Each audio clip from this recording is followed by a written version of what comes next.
Hey everybody, Red Mage here. Welcome back to this series where I go through different RPG products that I have and give them a quick flip through and review. In this one I'm going to be going through 3 adventures for OSR games, but they're very different. Actually, it's sort of 4, although the last one is basically 2 in 1. I'm going to be covering The Lost Roads of Dol-Karok, which is an Argosa adventure. This is 34 pages. I'm going to be looking at Darkness at Nekemte, which is a Gunderholfen module for Osric. And this is for 53 pages, or this is 53 pages. And then I'm going to be looking at Demonspore, The Secret of the Shrooms, which is a sword and wizardry module. And this one's about 86 pages. Now this one is basically 2 adventures. You can use them separately, but they do connect. But I wanted to go through both. They're in one book, so I'm going to cover them both in this review. Now, all 4 of these are awesome. Really, really cool, and they're very different. So you guys will see that in a second here. Let's start with Lost Roads of Dol-Karok, though. This is an Argosa adventure. This is the second of the Kickstarter stretch goals.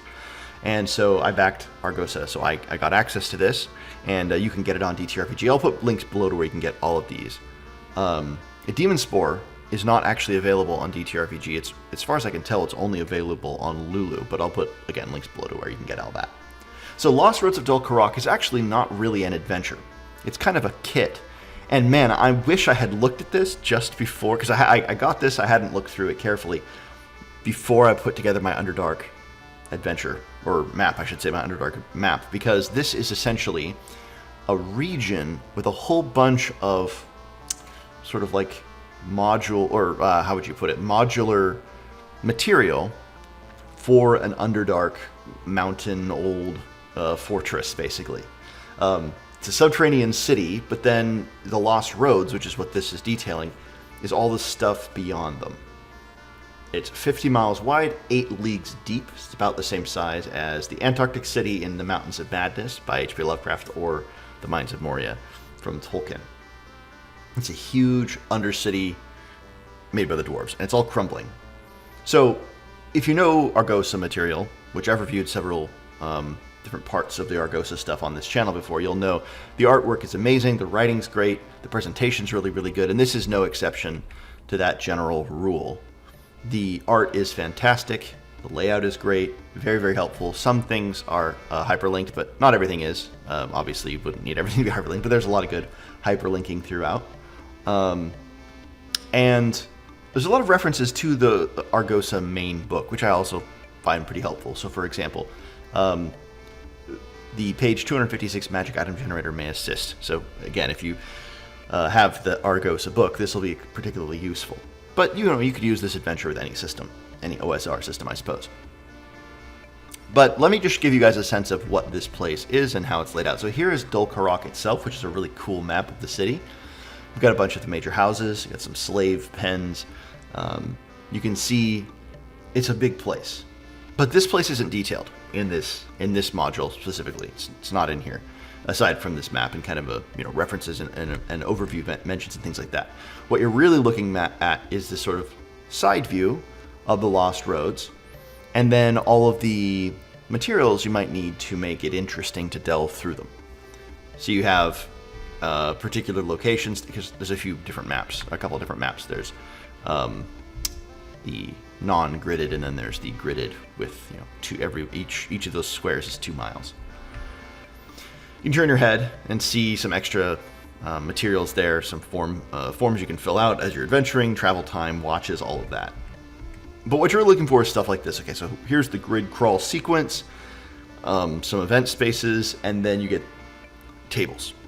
Major chambers, minor rooms, furnishings and loot, fortune rolls, misfortune rolls, treasure by civilization, which is great because there's been, different civilizations that have lived down here and have come through and are present to one degree or another. And then you've got different complications and then the different creatures. And a lot of this book is the creatures and stuff you can find in the dungeons.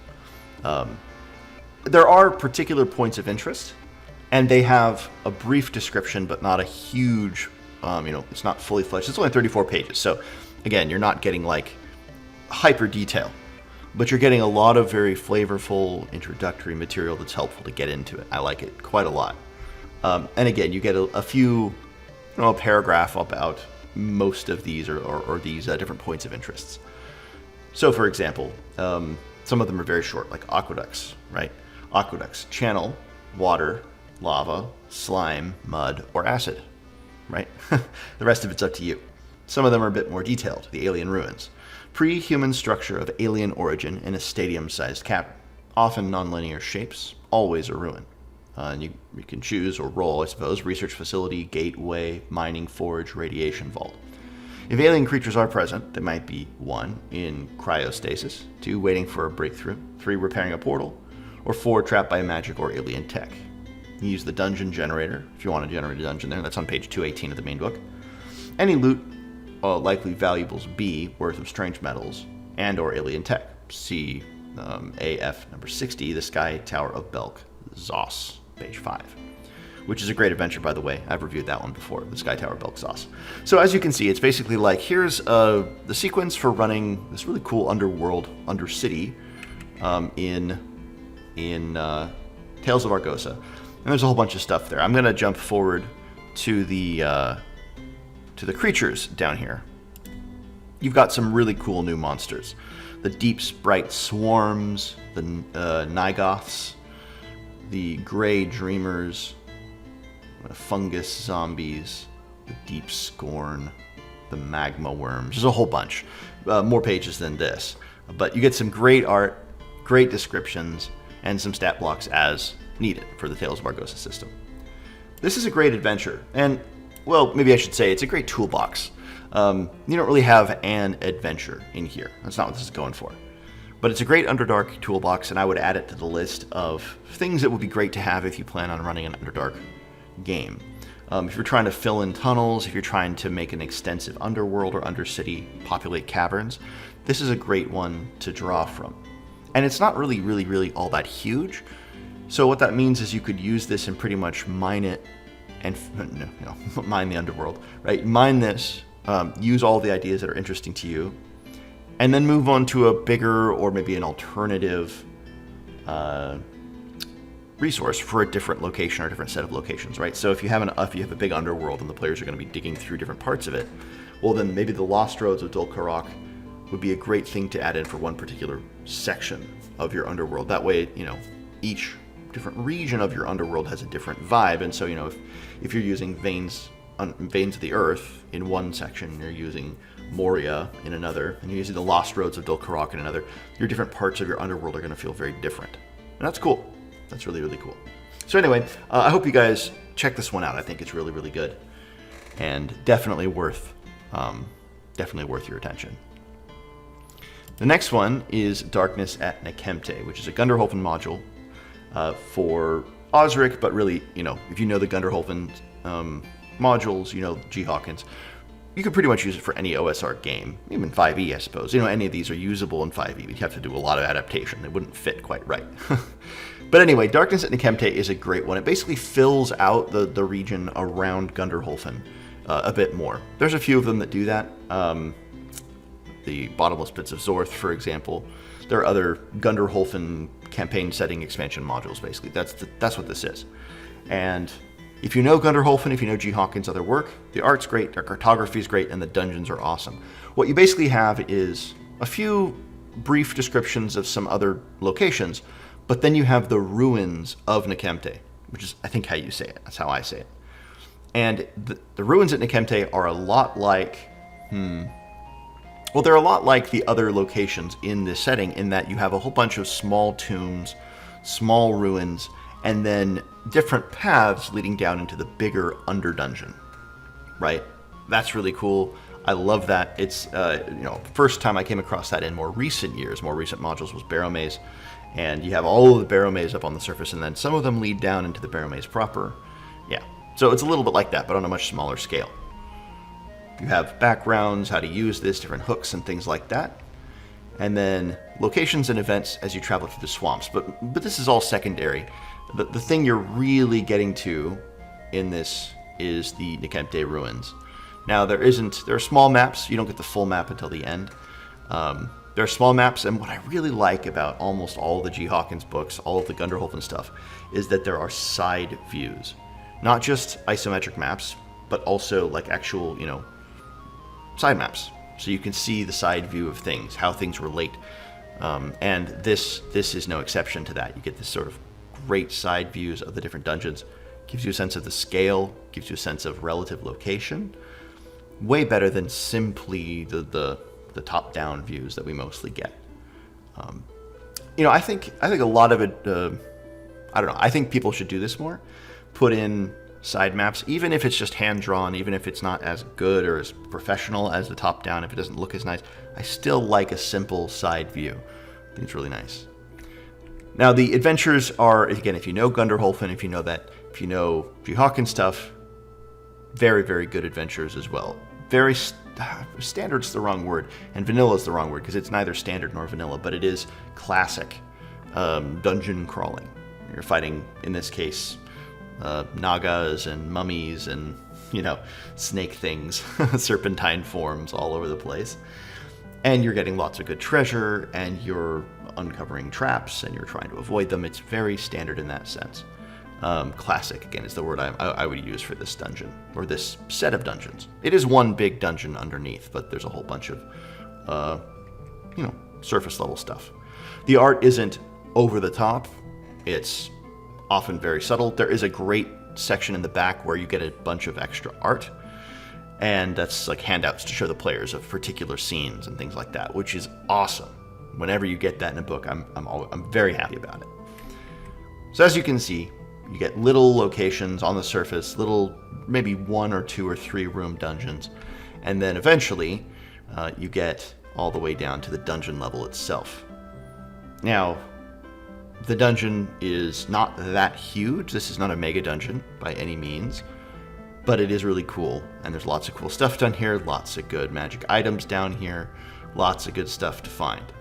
I'm going to try to find the map here. Here's the map of the dungeon level. I skipped to the end. Basically, this is page 48 of the PDF. And you can see it's rather extensive, but not huge. You're talking 46 rooms, which is not a massive dungeon. But what I love about this is, if you turn your head, there's the isometric view of the dungeon. You get a relative location of space and distance and the shifted. This dungeon has an interesting tilted section, which is going to be a fun thing for the players to encounter, and you can give them a sense of where they are, right, if they come across the tilted section, depending on how they'll always know relatively where they are, because they're like, oh, we're crossing the tilted section again, and that's cool. So I really, really like that. I think that's a great addition. There's also the art book, which is great. I love the little snake guy. He kind of looks, he just looks kind of friendly. He doesn't look evil to me. But you get, again, some illustrations to show your players, which is always awesome, especially this cool bone room. So Darkness at Nekemte, I think, is a great adventure. You get lots of extra monsters, you get a cool location, a swamp, a set of swamp ruins with a pretty cool dungeon beneath. And if you're running Gunderholfen, right, I mean, you don't need a whole bunch of extra material, but it's nice to fill out the surrounding region with extra stuff. And I'm, very happy to have this. I put Nekemte on my big OSR map. And if I were to run Gunderholfen, I would definitely include this as a side trek the players can find out about and head over to, and not just spend all of their time in Gunderholfen. So anyway, Darkness at Nekemte, highly recommend. Think it's really, really cool. The last one, or two, depending how you look at it, is Demonspore, The Secret of the Shrooms. Now, this was released, I think, in 2011. So, yeah, 2011. So it's almost 15 years old now, 14 years old. You can tell, it doesn't have a lot of the brand new layout decisions. It doesn't have maps on every page. It doesn't have the sort of stuff that has kind of come to be standard in the OSR. But it's really good. This is really, really, really good. I'm just going to go through Throne of the Toad King. I'm not going to go through Stonesis to the Shroom Priests, but it's just as good. It's really fun. It's a great follow-up adventure. But the Throne of the Toad King essentially is how should I put it? It's a dungeon, but it's not just a dungeon. It's a dwelling.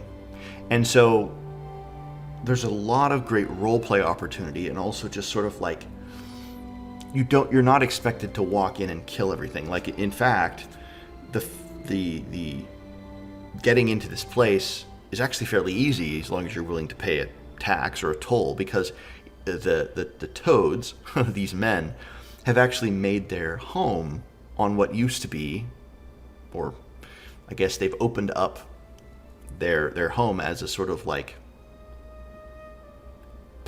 or like a tavern. not a tavern, that's the wrong word, but like you can stop here and stay as you're traveling through the Underdark. And it's on a road that a lot of people travel, and so instead of just turning you away, they take a tax. Now, it's a risky thing, and a lot of people don't leave because they are losing their minds. These toad people used to be more enlightened, they used to be more civilized, but then bad stuff started to happen. And that relates to the overall plot of the two adventures together. And these shrooms are taking over.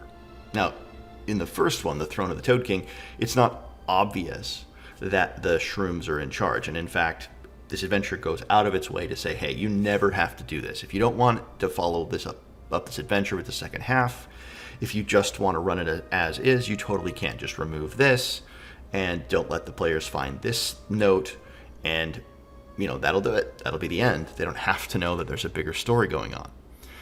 But the idea here is that the shrooms, these ancient creatures down below the earth, found this giant spore demigod thing, and it has left these two basically like, embryonic versions of itself to grow, and they've taken them and they're growing them. So they're growing themselves a new god. That's the idea. And one they've kept for themselves, and they're making it bigger and bigger and bigger. The other they've given to the toads, albeit without the toads really understanding what has happened. And it's actually sort of like the literal throne that the toad is now enthroned on, is this spore thing. It's really cool. And there's a lot of great stuff in this dungeon. Now, again, as I said, it's got older sensibilities in terms of the way it's presented and written. So there's a lot of paragraph text, and there's a lot of, the maps are, you don't find them to the end of the book. But what I did when I was reading through it is I just opened up the map, a separate PDF, and just had it off on the side. And if you get it in physical form, because you can get it on Lulu, you can get it on print there, then you can just read through it. But and have the maps there.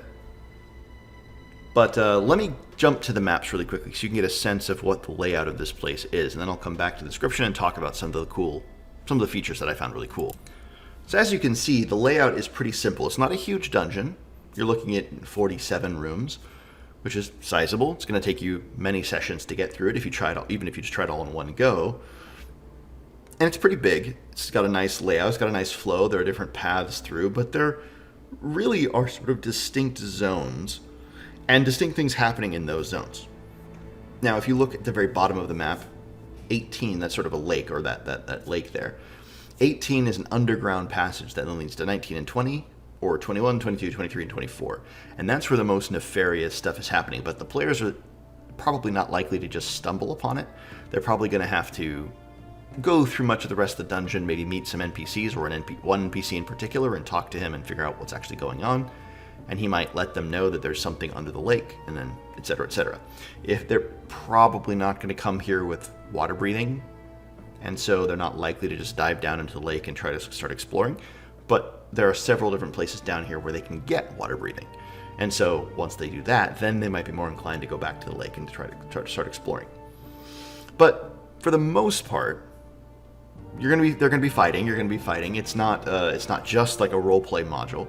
But as you can see, like, there are little structures on the map, 14, B, C, D there. And the idea is the toads have sort of settled along this road, which goes 3 all the way through, up to 3 up there. And there's a bridge at 13. There's another bridge at 9.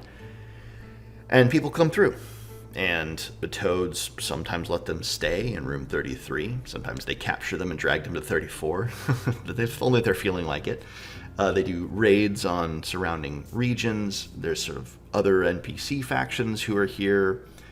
And my favorite thing in the whole part of the adventure is in 26 and 27, there are 3 toads from before, when the rest of the toads were more or less lawful, or maybe just neutral, and they were more meditative, and they were more civilized, and they weren't just vicious and cannibalistic. There's 3 from that era, and they're at various stages of enlightenment. and one of them is like, so enlightened and meditating that he's just ethereal and you can't even interact with him. And the other one is barely interested in the world. But the third one is, he's on the path of enlightenment. He's mostly not interested, but he's still occasionally kind of willing to talk. And so there's this interesting dynamic where the players are going to come across these three very different than the rest of them, these toads. But they're also not helpful necessarily easily in terms of communication. So it's, on the one hand, the other toads are not easy to communicate with because they're very vicious and brutal. And then these toads are not easy to communicate with because they're too civilized. It's a funny contrast. But then there are other things to interact with too. So it has lots of cool treasure, lots of good roleplay opportunities, lots of good exploration. And it has this cool plot that you can uncover by really going to different corners. But one of the things I really like about it is that most of the plot, again, is environmental. And if you miss it, it's fine. It's not the end of the world. It's not like now the players have to uncover this clue in order to move on. In fact, most of the information is scattered in the different quadrants of the map. And so the players are going to find different things depending on where they go and where they focus. And again, it's not essential that they even discover the big secret. They might never find out about 18 through 24, and they might just deal with the Toad King himself in from 43. That's going to be sufficient in a lot of ways to beat the adventure. So depending on how thorough they are, how thorough you want to be as a DM, more or less can be discovered and done. It's a really well-written adventure. A lot of cool tricks and traps. One of the things I really like is the Toad Hydra living in the lake, which is mostly satisfied with like buckets of chum that you can throw at it, but maybe it isn't entirely satisfied with that, especially if you start swimming around in the lake. I really like that. I also like the guy in 34, one of the prisoners of the Toads, has amnesia. Just straight up amnesia. You can find his equipment later, but he doesn't even know that it's his. That would be a really great connection to other adventures, right? If you're trying to find somebody, maybe they were taken by the Toads, and eventually your adventure can lead here. And maybe the person you're looking for is the amnesia guy. Maybe you add another prisoner into the prison. Whatever it is, there's lots of opportunities to find other characters. In fact, you might even add in other enemy factions or even neutral factions who are here as like embassies. There are some ambassadors from shrooms. There's a wizard in here. There's other creatures who are in the dungeon, kind of just there alongside the Toads, but they're not part of their faction. You could add in more. You could make this more complicated. You could add factions amongst the Toads themselves. Maybe some of the Toads, more than just the three enlightened Toads, haven't kind of gotten fully on board with it. Although the text is pretty clear that all of the old Toads who aren't starting to mutate, there's reasons for that, and haven't lost sort of their minds and become more bestial, they're all gone. But you could change that if you wanted even more faction play. But as it is, I think this is a fantastic old school adventure. There's great art throughout the book. I'm going to go back up a bit, but it's of a certain style, right? It's very stylized, and it's not going to appeal to everybody. I like it. I think those guys look great, the Toadman. You get a nice monster roster at the end of the adventure of the first half. And as you can see, it's laid out in a pretty standard way. Each of the room descriptions gets a little text box, which is probably to be read aloud or at least to be paraphrased, and then a more, what would you say, detailed is not the right word, but more GM-focused or GM-facing description. You're going to have to do a lot of reading in order to properly run this adventure. I had to read through the whole thing to kind of get the whole sense of what was going on. But there's a lot of cool treasure, and there's a lot of immediately useful treasure, or magic items, which is great, especially if you're running one-shots or if you're running an adventure that not part of a huge, long campaign. It's really important to add treasure, I think, that's either universally useful, like healing potions or a +1 weapon, or treasure that is particularly useful for that dungeon, so in this case, like potions of water breathing, or treasure that's sort of like, magic items that are interesting and fun and up to the players to figure out a use for, right? Those sorts of rewards are awesome. But I've played dungeons, right, where like you're going through and you'll get a a helmet of, water breathing. And you're like, this is awesome. And then there's no water in the whole dungeon. It's like, okay, cool, I have a helmet of water breathing, but it's actually just totally useless in this particular context. So I got it. It's on my character sheet, but it's essentially useless. You don't really want to give out treasure like that. And this dungeon doesn't have that. Most of the treasure is either, again, generally useful or specifically useful in this dungeon. So the players will actually feel like they've gotten a reward when they get it.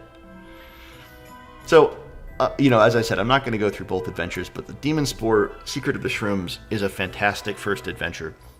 Really fun. I would be really, really keen to try this. And part of the reason I like it so much, I think I really like adventures that deal with giant evil frogs and toads. I'm not sure exactly why. But I think it would fit really well into a sequence of adventures. I talked about this in the other video that I posted, the one about the map of the underworld. But I think this would really fit well into the sequence of adventures that goes from the Sinister Pod Shroom Secret Caves and the Shadow Vein set, and the Well of Frogs from Castle Brackenwald in Dolmenwood. Or that's not actually where it is, but that's where I'm going to put it in my game. But the Well of Frogs adventure by EMDT. I think you could kind of nestle those all together, because in this it's clear that the toadmen are kidnapping people, and one of the things that kicks off the adventure in the sinister caverns of the pod shrooms or whatever it is, from Advanced Adventures, those sets that I talked about before, is that people are going missing. And the Well of Frogs has people going missing. And in that one, you have 3 giant toads, frogs, kind of like, well, actually, they're the 4, right? Teenage Mutant Ninja Turtles, basically. But you could easily add that in, and then there's a whole giant frog and a whole bunch of giant frogs, and that, yeah. So it would fit really well if you shift it slightly from frog to toad, and you blend those all together into a region. I think that'd be kind of cool. And it would be a longer-ish campaign that would go through the whole Underdark. It would start with the city. You'd go down into the sewers under the city, and then the sewers would lead to the waters of the Underdark, and that would lead you to the Shadow Vein. And then that whole Shadow Vein set could happen, and that leads you to the... eventually you get to the Demonspore. You get to the Throne of the Toad King. You find someone that you've been looking for the whole campaign, and you find the final step of the adventure, the final step of the campaign, which is going all the way down to the cyst of the shrooms themselves. And that's the final adventure. I think that'd be great. A really cool Underdark campaign, and it would involve basically 6 adventures. The Well of Frogs, the 3 Shadow Vein books, and then the 2 from this, the Demonspore Secret of the Shrooms. So anyway, I think it's a great set, and I'm definitely interested in running that as a sequence at some point. So this has been Demonspore, Secret of the Shrooms. This is 86 pages, again, for Swords and Wizardry. There's Darkness at Nekemte, which is by G. Hawkins for Osric. This is 53 pages. And The Lost Roads of Dol-Karok, which is Argosa, or for Argosa, and it is 34 pages. Hope this has been an interesting video, guys, and I'll see you all in another one.